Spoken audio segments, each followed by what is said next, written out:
Dubai, ये नाम सुनकर आपके दिमाग में सबसे पहले क्या आता है? महंगी गाड़ियाँ, luxurious lifestyle, beautiful tourist spots और पैसा ही पैसा, राइट। पर दुबई असल में सिर्फ इन चीजों का नकाब ओढ़े बैठा है। दुबई की असली गरीबी इतनी खौफनाक है कि वहाँ हर दिन 5 इंडियन माइग्रेंट खुदकुशी करने पर मजबूर हो जाते हैं। लेकिन सिर्फ मौत ही नहीं, दुबई का एक काला सच ये भी है कि शरिया लॉ के अकॉर्डिंग यहाँ पब्लिकली हाथ पकड़ने से लेकर किस करने तक से लोगों को हवालात में डाल दिया जाता है। पर अमीरों के लिए शायद उनके लिए ये लॉ लागू ही नहीं होते, अभी तो वो ये कर पाते हैं। और ये चीजें दुबई में आज इस हद तक बढ़ चुकी हैं कि दुबई जितना अपने गोल्ड के लिए जाना जाता था, अब उतना ही पोर्टा पार्टी के लिए जाना जाता है, जिसको डिस्कस करने से कहीं ज्यादा जरूरी इस बात का पता लगाना है कि जब दुबई में इतना सब हो रहा है तो क्यों वहाँ के लोग अभी चुप हैं। नॉट जस्ट देम, पूरी दुनिया क्यों चुप है? ना वहाँ की गवर्नमेंट कोई स्टेटमेंट देती है और ना दुनिया इस डार्क साइड ऑफ दुबई की कोई न्यूज कवर करती है। पर जानने के लिए let's begin. Number 1, labour life. Indian middle class population आज भी 10,000 रुपए जितना कमा रही है। ऐसे में अगर वर्किंग फोर्स को दुबई जैसे शहर में रहने और खाने की फैसिलिटी के साथ हर महीने करीबन 40,000 से 1 लाख तक का सपना दिखाया जाए तो इसमें कोई ताज्जुब नहीं है कि वो इस सपने को जीना चाहेंगे। पर जो इंडियंस इन सपनों को सच मानकर दुबई पहुंचते हैं, सिर्फ उन्हें असलियत पता चलती है, क्योंकि वहां पहुंचते ही उनकी कंपनीज उनका पासपोर्ट सीज कर लेती हैं और बिना किसी सवाल जवाब के उन लोगों को सीधा लेबर वर्क में धकेल दिया जाता है, जहाँ वो दुबई के एक्सट्रीम क्लाइमेट यानी कि 35 से 45 डिग्री की गर्मी में 14-14 घंटे काम करने के लिए मजबूर होते हैं। पर अगर आपको लगता है कि यहाँ उनकी तकलीफ खत्म, तो नहीं। इन बेचारों को वहाँ 3-3 महीने के ऑब्जर्वेशन पीरियड पे रखा जाता है और जब तक वो पूरा नहीं होता उन्हें एक फूटी कौड़ी तक नहीं मिलती। यहाँ जो कैंडिडेट्स पास होते हैं उन्हें पर डे के वेजेस के बेसिस पर जॉब पर रख लिया जाता है। मतलब अगर कोई एक दिन काम पे नहीं गया तो उस दिन का पैसा कट। लेकिन सबसे बड़ी धोखेबाजी तो उन गरीबों के साथ ये होती है कि उन्हें 40,000 से 1 लाख की सैलरी के सपने दिखाकर हाथ में सिर्फ 25,000 दिए जाते हैं। Number 2, accommodation. एक छोटी सी खोली जो हो जॉब से 7 घंटा दूर और अकेलेपन की कमी पूरी करने के लिए हो 8 से 11 लोग। बस यही है दुबई में रह रहे लोगों की दास्तान। जी हाँ, बिल्कुल सही समझे आप। जो सोशल मीडिया पर लोगों को लग्जरी घरों में रहते, लैम्बोर्गिनी में घूमते और पैसा उड़ाते देखते हो, वो सब बस एक इल्यूशन है। वो एक ऐसी लाइफ है जो दुबई में रह रहे सिर्फ 30% पॉपुलेशन जी रही है। बाकी के लोग ये लाइफ जीते हैं। और जानते हो, इस घुटन भरी खोली में पहुंचने के लिए उनको 30 से 40 किलोमीटर यानी पैदल 7 घंटे और बाई कार 1 घंटे तक का सफर रोजाना तय करना पड़ता है। बट वहाँ पहुँच के भी उनको क्या मिला? 11 लोगों के बीच सिर्फ एक पंखा, 2 नल जिसमें साफ पानी तक नसीब नहीं होता और खाने के लिए अनाज ऐसे मानो पत्थरों। स्टिल ये लाइफ जीने के लिए वहाँ लोग अपनी सैलरी का 70% कंट्रीब्यूट करते हैं और ये कितना वर्थलेस है वो आप खुद सोच लो। पर इसके बावजूद इमिग्रेंट्स दुबई को छोड़ अपने देश नहीं लौट सकते, क्योंकि जैसे मैंने आपको पहले ही कहा था कि उनका पासपोर्ट छीन लेते हैं।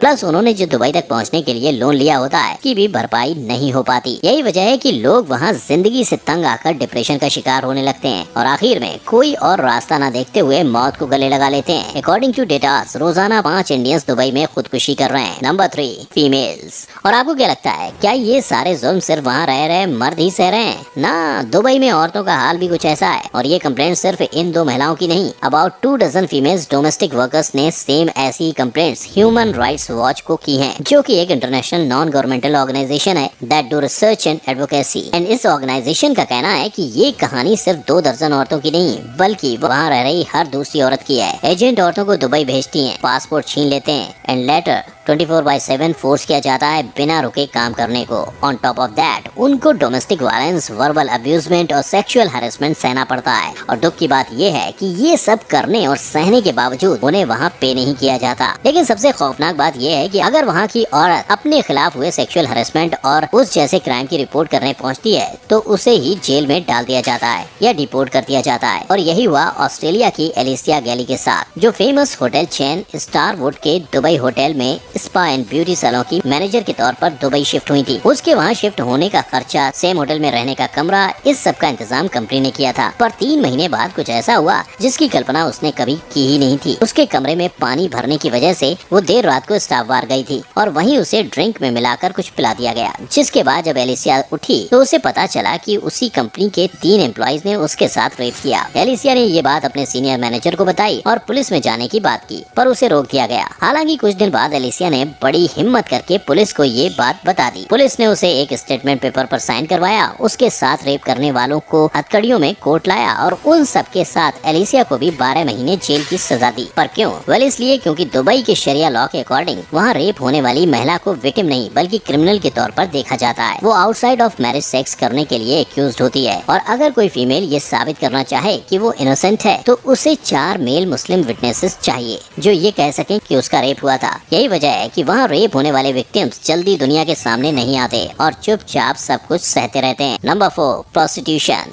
दुबई इस्लामिक कंट्री का वो शहर है जहां औरतों को रूल्स के हिसाब से पर्दे में रखा जाता है। वहीं दुबई एक ऐसा शहर भी है जहां दिन रात प्रोस्टिट्यूशन का काम खुलेआम होता है और ये प्रोस्टिट्यूशन में जो औरतें इन्वॉल्व होती हैं उन्हें एजेंट्स द्वारा अलग अलग देशों से इम्पोर्ट किया जाता है वाया इंस्टाग्राम मैसेजेस। लाइक आपने अक्सर बड़े बड़े शेख और बिजनेसमैन को मॉडल के साथ देखा होगा। ये वो खुद नहीं आती, उन्हें बुलाया जाता है जिसके लिए एजेंट्स उन्हें पार्टी और पैसों का लालच देते हैं on Insta DM. And Dubai is on max to max. ये इंस्टा मॉडल्स 5 दुबई ट्रिप्स करते हैं जहां उनको बिजनेसमैन के साथ रहना है, खाना है और इन सम केसेस उनके साथ सोना भी है। और अगर इन मॉडल्स का खर्चा like flight tickets, hotel, maintaining lifestyle वगैरह वगैरह कैलकुलेट करें तो वो महीने का 20,000 पाउंड खर्च कर देती हैं। एंड रिपोर्ट्स के अनुसार हर साल ओवरनाइट विजिटर्स दुबई में 39.82 बिलियन स्पेंड करके उनके टोटल जीडीपी का 11%। इस पूरे प्रोसेस को बिजनेस प्रोस्टिट्यूशन कहा जाता है। Not talking about real prostitution. तो उसके लिए दुबई में रह रहे लोग फॉरेन कंट्रीज में दोस्त बनाते हैं, फिर उनको golden opportunity and well paid jobs का लालच से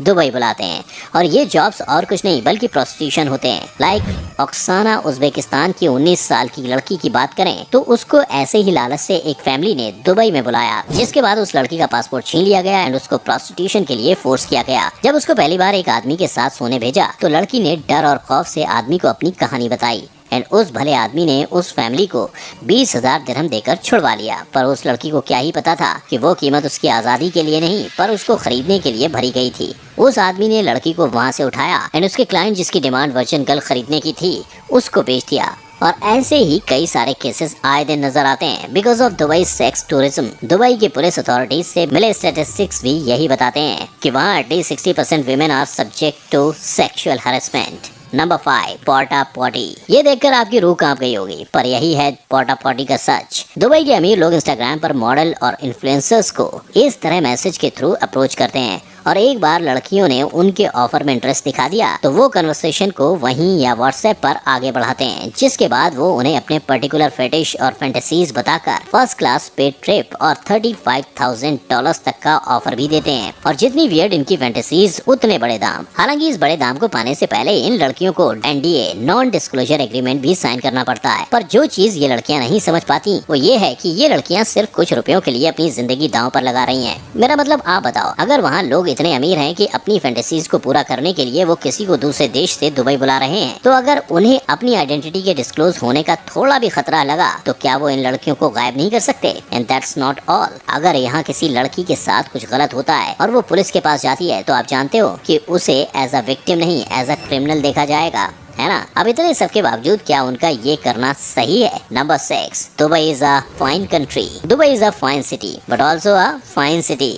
आई मीन दुबई में जितनी बिल्डिंग्स हैं शायद उतने ही वहाँ के रूल्स में फाइन चार्जेस मौजूद हैं। लाइक अगर मैं सिर्फ ट्रैफिक फाइन्स की बात करूं तो बिना वजह के सड़क पे गाड़ी रोकी तो 21,000 रुपए का फाइन। डेंजरस मैनर से रोड पे गाड़ी टर्न की तो 4,300 रुपए का फाइन। 10 साल से छोटे बच्चों को फ्रंट सीट पे बिठाया तो 8,000 रुपए का फाइन। इमरजेंसी व्हीकल, पुलिस या पब्लिक ट्रांसपोर्ट को वे नहीं दिया तो 65,000 रुपीज का फाइन। बिना परमिशन के इंजन मॉडिफाई किया तो 21,000 रुपए का fine. Driving a noisy vehicle ₹43,000। और ठीक ऐसे ही 140 अलग अलग टाइप्स के फाइन्स मौजूद हैं उनके रूल बुक में। दुबई इसी तरह हर दूसरी चीज पे फाइन चार्ज करके कमा रहा है एंड यही वजह है कि वहाँ ड्राइवर्स अक्सर सैलरी आने से पहले डरे हुए होते हैं एज उनको भी नहीं पता होता कि सारी फाइन्स कट के उनको एट लास्ट टोटल हाथ में कितना मिलेगा। अब आप यही सोच रहे होंगे कि अगर दुबई में इतना सब हो रहा है तो आखिर लोग आवाज क्यों नहीं उठाते? वेल वो इसलिए क्योंकि दुबई भले ही एक इंडिपेंडेंट कंट्री का हिस्सा हो बट आज भी वहाँ सेंट्रलाइज कंट्रोल चलता है। अगर किसी ने सवाल या आवाज उठाई तो या तो उनको मार देते हैं या जेल में फेंक देते हैं। एंड जैसे जैसे कि मैंने बताया, ये सब कुछ